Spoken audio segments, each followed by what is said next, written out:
msikilizaji, tarehe 4 ya mwezi wa 5 mwaka 2025, na nianza kwanza na mgeni wangu Madam Cheka kutoka Cheka Company. Tukizungumza naye hapa ni kwa jinsi gani ambavyo walivyo na mkakati kuhakikisha kwamba wanawezesha au kutoa motisha kwa makundi mbalimbali, na amezungumza hapa, ameanza na kundi hilo katika swala zima la uimbaji wa nyimbo za Injili, na amezungumza pia ni kugusia mikoa ya Mbeya, Songwe, Rukwa pamoja na kule Katavi, na litafanyika pale Tunduma. Kwa hiyo kwa yule mwimbaji ambaye ni mwimbaji wa nyimbo za Injili hivi sasa, tukizungumzia mkoa wa Rukwa lakini pia hata mkoa wa Katavi, basi unaweza ukafika hapa Ningalefemu kwa ajili ya kuchukua hizo fomu, kujaza na kujua utaratibu mzima unakuwaje katika mchakato wa kinyang'anyiro hicho. Lakini pia akazungumzia unatoa katika makundi mbalimbali, umezungumzia kuna wanawake, lakini pia kuna mtoto wa kike ambaye ana ndoto, mtoto wa kiume, hali kadhalika pia masuala ya saluni, washonaji na makundi mengine kadha wakati. Tupitishe katika kundi lingine ambalo hatujalizungumzia. Okay, tumalizie hapa kwenye huduma za kijamii. Nilishia hapa kwenye saloni, lakini pia tuna event planner, kuna watu wanafanya hizo event, lakini pia tutaangalia dry cleaner. Nimesema kwa nini tunaangalia hivi, ni vitu vidogo vidogo. Masuala ya dry cleaner tukimaanisha wafuaji wa nguo. Ni vitu ambavyo watu wanavichukulia kawaida sana, lakini ni sehemu ambayo vijana wakijikita na kulingana sasa hivi tuko busy nginja kufanya kazi. Unajikuta kuanzia Jumatatu mpaka Ijumaa busy na kazi, huna muda kuweza mpaka Jumapili. Kuna wengine sasa kama mimi Jumatatu mpaka Jumapili, na sasa hivi niko Rukwa. Yaani narudi leo. Kwa hiyo ni muda gani nitaweza? Kwa hiyo nguo zangu dry cleaner, hebu chukua. Ni sehemu ambayo unaweza kutengeneza ajira kwa vijana, ukajitengenezea kipato kama kijana, na ikaweza kukusaidia kufika mbali. Kwa hiyo tukasema lazima tuangazie nini tunataka tuwashtue vijana, mabinti ambao wanasema ajira hakuna. Kuna hivi vitu inawezekana. Sasa shida ni ile uthubutu. Naanzaje? Unaweza kuanza kutumia mikono na maji na beseni na sabuni ya shilingi 500 tu, au na beseni tu hodi. Yes, mashine. No, unaanza mdogo. Lakini pia tutaangazia redio. Unajua kwenye hii mikoa yetu kuna redio nyingi sana. Ili sasa tuweze kufika pale tunapopataka. Ili tuweze kufanya kwa ubora, lazima sasa tuweze kwanza watu waweze kujua tuna redio ngapi. Unajua mimi naelewa kwamba nikienda Sumbanga nitaenda Ningala, lakini kuna mtu hajui akifika hapa aende redio gani. Kuna redio ziko Songwe nyingi za kutosha. Kuna mtu anatamani afike redio yoyote hajulikani. Kupitia hili jukwaa tutaweza kujua kwamba okay, tuna redio ngapi. Naweza nikaenda sehemu fulani nikafanya hivi. Lakini kuna ushirikiano. Unajua sisi ni wanahabari, ni wote, kuna ushirikiano hivyo, lakini kubadilishana uzoefu na mambo mengine yanayofanana na hayo. Kipengele kingine tutaangalia wasafirishaji. Wasafirishaji tutaangalia ni hawa mabasi. Unajua sasa hivi tunasafiri. Ni nini? Tunafanya hiki kitu kwa sababu tunahitaji sana customer care. Na watu wasafiri mara nyingi ni wale watu ambao wanasafiri kwa sababu maalum. Sidhani kama kuna mtu anayesafiri nataka nisafiri kwa sisi wa Tanzania. Yaani leo niko Sumbawanga hapa kwa sababu natakiwa nifike Ndingala. Unafahamu umekuleta Sumbawanga. Yes. Kwa hiyo nahitaji customer care, nahitaji kitu fulani. Hii itaweza kuwasaidia kuweza kuifanyia marketing au promo ya kampuni yao, kwamba ni kampuni inayofanya vizuri zaidi, maana wakajiongezea wateja na kuweza kupanuka zaidi. Lakini kipengele cha mwisho tutaangazia mtangazaji bora wa kike na wa kiume. Tunahitaji tuhitaji kuishia hapa, lakini tunahitaji siku moja tufanye kazi BBC. Tunahitaji tufanye kazi KBC. Tukiendelea kujificha tuko Songwe tu, tukaendelea kujificha tuko Rukwa tu, Katavi peke yake, bado itakuwa haina matokeo. Hicho ni kipengele ambacho tumesema ni cha huduma za kijamii. Lakini kipengele cha mwisho ni upande wa elimu. Upande wa elimu tutaangalia shule bora. Shule bora ambazo zinafanya vizuri kila mkoa.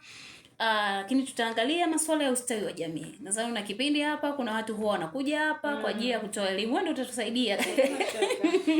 Kwa upande wa masuala ya ustawi wa jamii, kuna watu kila siku wanakuja hapa wanapiga kelele, mwanamke badilika, tule watoto wetu. Sasa hizi masuala ya ushoga yamezidi kwa vijana wetu, ukatili, watoto wa kiume ambao kizazi chetu kinaenda kupotea. Kwa hiyo kuna mtu analia, anapiga, yani anaomba nyumbani kwamba Tanzania yetu ibadilike. lazima tumpe motisha. Okay. Lazima tumtambue. Angalia kusema Cheka Company iliwahi kuniona.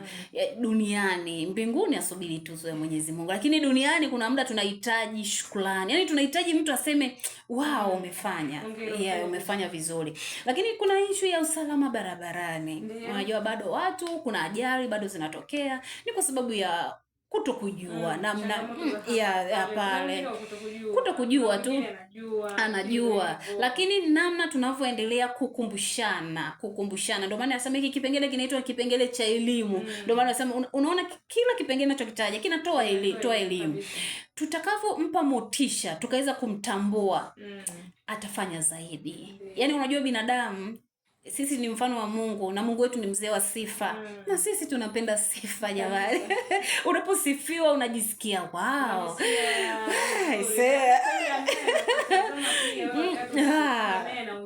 Anaongea kama wewe. Lakini pia tutaangalia pia upande wa TRA. Kuna watu wanatoa elimu kuhusu masuala ya ulipaji kodi, kwa sababu jamani hata Mwenyezi Mungu kwenye vitabu amesema ya Kaisari tumpe Kaisari, ya Mungu tumpe Mungu. Hatuwezi kukwepa. Na lazima tuwe na ule utamaduni kwamba naifanyia nini nchi yangu. Ndio usipende kusema nchi yangu inanifanyia nini.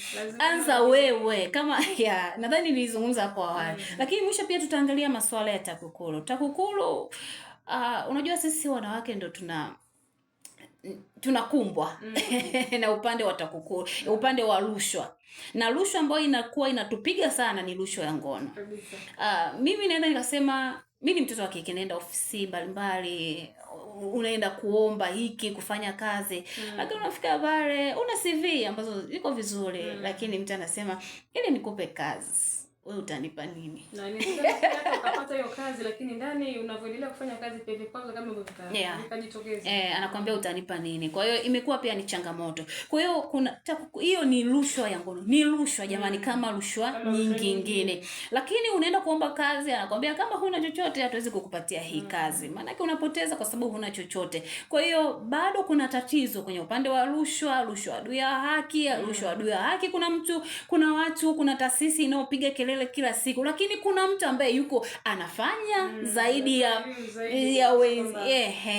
ya wengine. Kwa hiyo yule ndiye tunayemhitaji tuweze kumpa motisha, tuseme asante kwa sababu unaendelea kuifanya jamii yetu kuwa salama. Vijana wetu wa kike na wa kiume wanakuwa wanaelewa kwamba nikienda sehemu fulani, kumbe sitakiwi kutoa rushwa wala kupokea rushwa. Mwisho wa siku jamii yetu itakuwa salama tu, hata kama ni sio kwa 100%, lakini plus na hofu ya Mungu. Mimi naamini kila kitu, kila maisha tunayofanya, ukiwa na hofu ya Mungu, ukajifunza, ukapata hofu ya Mungu, lazima mabadiliko yapatikane. Lakini ukiwa na hofu ya Mungu usipojua, bado ni tatizo. Na ukijua usipokuwa na hofu ya Mungu, bado matokeo ni sifuri. Na kwa upande wa kundi hilo mtaji sasa la kijamii, shughuli za kijamii, huduma za kijamii, wenyewe utaratibu uko vipi? Kuna fomu inachukuliwa au kuna namna ambavyo mnafanya kuchagua? Okay.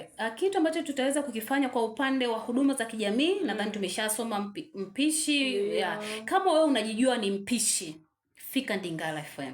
Kama unajijua ni una saluni ya kike na unatamani saluni yako ifike sehemu fulani, fika. Unajiona kabisa una ndoto, wewe ni binti mwenye ndoto, fika.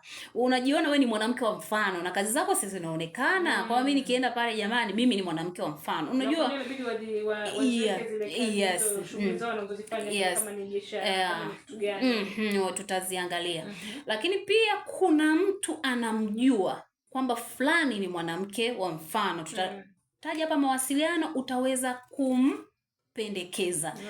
Fulani Madam Cheka ni mwanamke wa mfano, utatupa mawasiliano yake, tutamweza kumtafuta. Fulani ni binti wa mfano. Fulani bwana ana saluni, mimi nikienda pale na hudumiwa vizuri. Dry cleaner fulani nikienda mimi nguo zangu ni salama, zipauki, sabuni 1 2 3. Kwa hiyo hicho ndio ambacho tutakitumia. Unaweza kujipendekeza mwenyewe, lakini ukapendekezwa. Unajua, narudia tena, tuko kwenye mikoa ya za juu kusini. Bado masuala ya kimtandao hatuko vizuri. Bado hatujawa kijiji sana. Umeelewa? Yes, tuko mbali. Yaani tukubali, tukatae. Unaweza ukawa unafanya kitu kizuri sana. Kuna watu hawajakuona wala hawajakusikia kwa sababu ni namna na wewe katika mitandao. Sasa ni kweli wewe ni mwanamke wa mfano. Hatumii social media ya aina yoyote. Si mjanja anayo. Zaidi anafahamiana na majirani. Lakini kupitia huyu mtu tuna uwezo wa kuwasaidia wanawake vijana 200. Kwa hiyo kama unajijua pia, please naomba ujitokeze. Yaani tunakuomba ujitokeze. Lakini pia kama unamfahamu yuko mtaani kwako na hataki jamani, hiyo ni dhambi. Yaani ukiwa na kipawa ndani afu umekificha. Kwa hiyo una dry clean yako, sema. Yaani jipendekeze. Mimi na dry clean natamani nishiriki kwenye hizo tuzo. Mimi ni msafirishaji natamani nishiriki. Mimi mtangazaji natamani niweze kushiriki. Na wenyewe utaratibu wa atajisajili bure ile fomu, lakini ataweza kununua tiketi kwa ajili ya kufika hiyo tukio. Na kuendelea kupiga kura kupitia mitandao ya kijamii. Kwa kumalizia, pengine lazima kuhusiana na haya ambayo tumeyazungumza na kuelekea kwenye tukio hilo. Unasema linafanyika mwezi wa 6. Inafanyika mwezi wa 6 tarehe 21 mwezi wa 6 tutafanyia pale Tunduma. Nadhani hapa pia ni jirani. Ni jirani, masaa 3 tumeshafika hapo Tunduma, na itakuwa shughuli yetu itaanza saa 4 kamili. Nadhani saa 12 tumemaliza. Hata kama unataka kurudi nyumbani, ukarudi ukabaki boda utabaki. Kwa shughuli yetu tutafanyia pale tarehe 21. Hata kama hujashiriki, sio mshiriki, unatamani kuweza kufika siku ya tukio. Yes, tiketi ni shilingi 10,000 tu. Utafika hapa utafika hapa Ndingara Radio, utaweza kuhudumiwa. Hizo nadhani ni upande wa tuzo tumeweza kuzizungumza. Lakini jambo jingine ambalo nilikuwa nataka niweze kuambia kwamba kuanzia nadhani wiki ijayo Jumamosi saa 2 kamili usiku, Cheka Company tutakuwa tunawaletea kipindi ambacho tutakuwa tunazungumzia masuala ya kiuchumi. Tunakuja na mada mbalimbali. Lakini masuala ya kiuchumi, masuala ya kijamii, kasoro masuala ya kisiasa na masuala ya kimahusiano. Kwa tutaweza kuwa tunazungumza. Wasikilizaji wetu wa Ndingara FM, tunaomba mtupokee. Hicho ni kipindi kipya sasa kinakuja. Na kipindi chetu kitakuwa kinaitwa Mambo Haya. Kila Jumamosi saa 2 usiku tutakuwa tunasikika. Tunawakaribisha sana. Kikubwa endelee kutuni tu 93.3. Tutakuwa tunasikika, lakini tutakuwa na vitu vingi ndani ya hicho kipindi. Tutakuwa tunaletea masuala ya afya, masuala ya kiburudani, tutakuwa tunazungumza na wasanii mbalimbali, lakini tutakuwa tunazungumza pia na wajasiriamali mbalimbali. Hatuwezi kuwaibua na tukawaacha. Lazima waweze kuendelea. Tutakuwa hakuna tunachokifanya. Kwa hiyo kwa washiriki wale ambao watakuwa wamejitokeza, watakuwa wanapata interview bure kabisa kupitia imani tu wewe ni mshiriki, kupitia hicho kipindi. Washiriki. Yaani hiyo ndo offer. Kama wewe utakuwa ni mshiriki utapata interview bure kabisa kupitia kipindi chetu ambacho kitaanza wiki ijayo, Jumamosi. Kila Jumamosi saa 2 usiku, mara moja tu kwa wiki. Kwa hiyo utakuwa unapata interview, maana hatuwezi kuwaibua alafu tukawaacha. Tutakuwa hamna tulichokifanya. Tunachokihitaji ni kuwaendeleza, watu waweze kuwasikia, lakini pia na kuwasaidia ni namna gani nzuri ya kuweza kutumia mitandao ya kijamii. Mitandao ya kijamii inayoweza kukupa pesa kila siku. Kwa haraka mawasiliano yako kwa yule ambaye anahitaji kuingia kwenye hichi kinyang'anyiro. Okay, mawasiliano yangu ni 0769 30 35 49. 0769 30 35 49. Au unaweza ukanitembelea kwenye mitandao ya kijamii. Ukiingia Instagram andika Madam Cheka utanipata. Nenda Facebook Madam Cheka utanipata. Ukienda YouTube andika Cheka Online TV. Utapata matangazo yetu, kila kitu ambacho kinaendelea, interview ambazo tunaendelea kuzifanya kwa wale washiriki wa Songwe wa maeneo mbalimbali. Utapata kule matangazo yetu yote. Nitairudia namba ya simu tena. 0769 30 35 49. piga masaa 24. Kikubwa elezea tu habari ya hiki ambacho umeweza kusikia, itakuwa inapendeza pia. Nikushukuru sana. Karibu tena, tutaungana kama kuzungumza kila Jumamosi, vipindi pia tutakuwa tunawasikia hapa. Karibu sana. Asante, nishakaribia.